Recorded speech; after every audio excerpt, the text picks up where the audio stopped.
Different تھا. اسی طریقے سے مولا علی رضی اللہ تعالیٰ عنہ کا جو قتال تھا، چاہے وہ جنگ جمل میں ہو، جنگ صفین میں ہو، جنگ نہروان کے اندر ہو، تینوں جنگوں کے اوپر آپ صلی اللہ علیہ وسلم کی الگ الگ احادیث موجود ہیں. آپ صلی اللہ علیہ وسلم نے پہلے ہی پریڈکشن کر دی تھی، اور یہ سیدنا علی کی خصوصیت ہے. سوائے سیدنا علی کے آپ صلی اللہ علیہ وسلم نے کسی اور جنگ کے بارے میں، ایک ایک جنگ کے بارے میں معاملات کو نہیں کھولا، کیونکہ باقی جنگیں ایمبیگوس نہیں تھیں. منکرین زکات کے خلاف جو قتال تھا ایمبیگوس نہیں تھا، صحابہ کا اتفاق ہو گیا تھا. جن جنگوں میں اختلاف ہونا تھا ان پہ آپ صلی اللہ علیہ وسلم نے معاملہ کھول دیا. پہلی تو وہ حدیث، وہ 50 احادیث جو میں نے جمع کی ہیں، واقعہ کربلا کا حقیقی پس منظر 50 صحیح الاسناد احادیث کی روشنی میں، ریسرچ پیپر نمبر 5 بھی، اس میں یہ ساری احادیث ہے. مسند احمد میں حدیث موجود ہے صحیح سند کے ساتھ، سنن نسائی الکبریٰ میں بھی، کہ آپ صلی اللہ علیہ وسلم نے فرمایا کہ جس طرح مجھے مجبوراً قرآن کو منوانے کے لیے الٹیمیٹلی آخری ریزارٹ کے طور پر قتال کرنا پڑا مشرکین کے خلاف، تم میں ایک خوش نصیب ایسا ہے جسے مسلمانوں کے خلاف تلوار اٹھانی پڑے گی. سیدنا ابوبکر صدیق نے کہا یا رسول اللہ میں ہوں گا. فرمایا لا، الفاظ ہے لا، اللہ کے الفاظ آپ صلی اللہ علیہ وسلم کی مبارک زبان سے نہیں نکلتے تھے. فرمایا نہیں، حالانکہ سیدنا ابوبکر صدیق نے بھی کیا. لہذا کلیئر ہو گیا کہ سیدنا ابوبکر صدیق کا قتال کافروں کے خلاف تھا، مسلمانوں کے نہیں، ورنہ تو انہوں نے بھی قتال کیا تھا. سیدنا عمر نے کہا انا یا رسول اللہ، کیا وہ خوش نصیب میں ہوں گا؟ فرمایا نہیں، بلکہ جو شخص میری جوتیاں گانٹ رہا ہے یہ وہ خوش نصیب ہوگا. اور وہ تھے سیدنا مولا علی رضی اللہ تعالیٰ عنہ، حضور کی جوتیاں گانٹ رہے تھے. صحابہ دوڑے مولا علی کی طرف اور کہا آپ کے لیے آپ صلی اللہ علیہ وسلم بشارت ارشاد فرمائی ہے کہ آپ آن دا بہاف آف پروفٹ مسلمانوں کے خلاف قتال کریں گے، جس طرح آپ صلی اللہ علیہ وسلم نے کہا. اب دیکھیں، جس شخص کو اتنی بڑی بشارت اس کی زندگی میں پتا ہو، اس کے بارے میں جعلی باتیں کرنا کہ وہ روتے تھے کہ کاش میں نے معاویہ کی بات مان لی ہوتی، یہ ہوتا. اور بھائی جس کو نبی پہ پکا یقین تھا کہ میری محبت ایمان کا حصہ ہے، صحیح مسلم میں 240 نمبر حدیث کتاب الایمان میں، علی سے محبت نہیں رکھے گا مگر مؤمن، علی سے بغض نہیں رکھے گا مگر منافق. جس کی محبت لٹمس ٹیسٹ تھی ایمان کا، اس کو کیسے شک ہو سکتا تھا کہ میری جنگیں جو ہیں وہ حق پر مبنی نہیں ہیں؟ ایک لمحے کے لیے بھی ان کو شک کبھی نہیں ہوا، ورنہ تو نبی کی نبوت پہ شک ہوتا. تو سیدنا علی کو آپ صلی اللہ علیہ وسلم نے بشارت دی، تو وہ تو جنگ کی بشارت موجود تھی کہ خلافت راشدہ قائم تھی، اور چند لوگوں نے اپنی پارٹی بنا کے تو وہ قانون کو ہاتھ میں لینے کی کوشش کی، تو ریٹ آف دی گورنمنٹ تو قائم ہوگی. خلیفہ راشد کے خلاف کھڑا ہونا، دنیا اور آخرت میں حضور صلی اللہ علیہ وسلم کا بھائی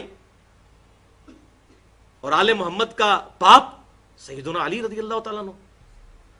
پھر جنگ جمل دیکھ لیں، مسند امام احمد کے اندر حدیث موجود، المصنف ابن ابی شیبہ کے اندر موجود. میں حیران ہوتا ہوں کہ حضور صلی اللہ علیہ وسلم کتنے حق گو تھے کہ آپ صلی اللہ علیہ وسلم کو جو غیبی خبر اللہ تعالیٰ نے دی تھی چھپائی نہیں، اور حالانکہ اپنی بیوی کا نام آ رہا تھا. کون شخص اپنی بیوی کے بارے میں بات کرتا ہے؟ کتنے ترک اس حدیث کے موجود ہیں. شیخ البانی بھی سلسلہ حدیثہ میں صحیحہ میں انہوں نے حدیث حوب نام کا پورا چیپٹر باندھ دیا ہے، اور تقریباً 20 ترک لے کے آئے ہیں کہ حضور صلی اللہ علیہ وسلم نے سیدہ عائشہ سے فرمایا تھا، مصنف ابن ابی شیبہ، مسند امام احمد، کہ میری بیوی کا اس وقت کیا حال ہوگا، تم میں سے ایک میری بیوی ایسی ہوگی جس پہ اس کے عمل کی وجہ سے حوب کے کتے بھی بھونکیں گے.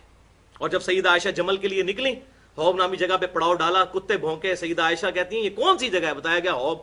ان کا مجھے واپس لے چلو، میں تو آگے علی سے نہیں لڑنے والی. اور ساتھیوں نے کہا کہ جی آپ کی وجہ سے صلح ہو جائے گی، لیکن ہوا وہی کچھ. اور سیدنا علی بالکل کلین سویپ جنگ جیتی، جنگ جمل، لیکن سیدہ عائشہ کی جان بخشی ہوئی سیدنا علی کی وجہ سے. اور کہا کہ تم اب بھی میری ماں ہو، اگرچہ جو کچھ تم نے کیا.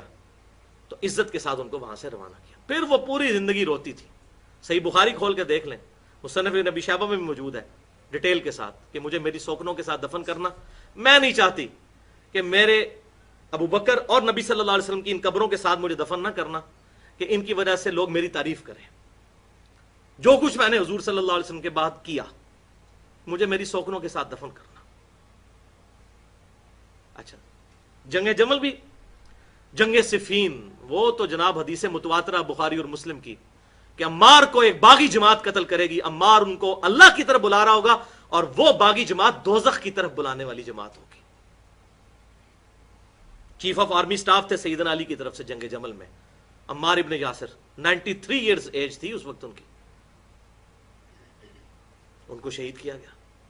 سیدنا معاویہ کے سامنے لا کے سر رکھا گیا، مسند امام احمد المستدرک الحاکم کھول کے دیکھ لیں، اور ایک کہتا ہے جی میں نے مارا عمار کو، دوسرا کہتا ہے میں نے مارا۔ عبداللہ بن عمر بن عاص وہاں تھے، تڑپ اٹھے اور کہنے لگے تم دونوں ایک دوسرے کو دوزخ کی بشارت دو، میں نے رسول اللہ سے یہ سنا تھا اگر عمار کو قتل کرنے والا، اس کا مال لوٹنے والا دوزخ میں ہے، اور وہ کوئی عام آدمی نہیں تھا، صلح حدیبیہ کا صحابی ابو الغادیہ تھا۔ اس پہ شیخ البانی نے پھر پورے صفحے کالے کیے، انہوں نے کہا ابو الغادیہ چاہے صحابی تھا لیکن یہ اس پہ فٹ ہو گئی بات، بولے اعوذ باللہ۔ تو ہمیں بھی ڈرنا چاہیے ہمارے ساتھ کیا معاملہ ہونے والا ہے۔ اور جنگ نہروان خوارج کے خلاف بخاری اور مسلم کے چیپٹرز ہیں پورے پورے کہ اس مخلوق میں افضل ترین لوگ ہوں گے جو خوارج کو قتل کریں گے۔ اور ابو سعید خدری کہتے ہیں اللہ کی قسم ہم نے مولا علی کے ساتھ مل کر نہروان پر خوارج کے ساتھ قتال کیا تھا۔ بخاری اور مسلم کی متفق حدیث ہے۔ یہ ساری حدیثیں میں نے اس 50 احادیث میں جمع کی ہیں، عربی میں بھی اور اردو کے اندر بھی۔ تو سیدنا علی کا جو قتال ہے معاملہ بالکل ڈیفرنٹ ہے۔